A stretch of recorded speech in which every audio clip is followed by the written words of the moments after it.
আপনি সব সময় বলেন যে আপনি অনেক স্মার্ট।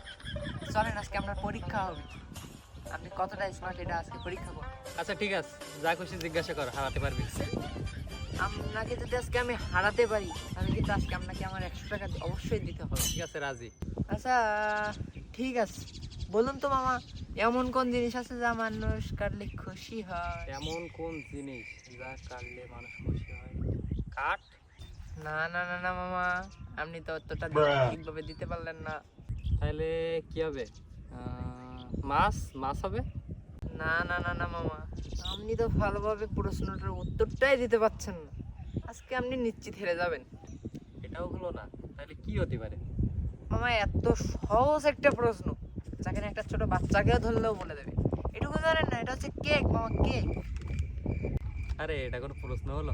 আরে এটা বাদ, আমি প্রশ্ন করি একটা। করেন না, আপনি কি প্রশ্ন করবেন? আমি কি কোনো জায়গায় ভয় পাই? আচ্ছা, প্রশ্নটা হলো এমন কোন জিনিস যা যত ধোয়া হয় তত ময়লা হয়? এটা আসলে ভাববার বিষয়, ঠিক আছে? আচ্ছা কোনো সময় আপনিই বলেন, এটা আমি জানি না, এটা বলে দেন আপনি প্লিজ। আরে এটার উত্তর হবে পানি। মামা কি বললেন এটা? আচ্ছা মামা আপনি নিজেই বলেন যে মামা পানি ধুলে কেমনে ময়লা হয়, এটা মানা যায় না। আরে মানে হয়, হয়। আপনার উত্তর ভুল। আচ্ছা ঠিক আছে, তাহলে উত্তরটা তুই বল।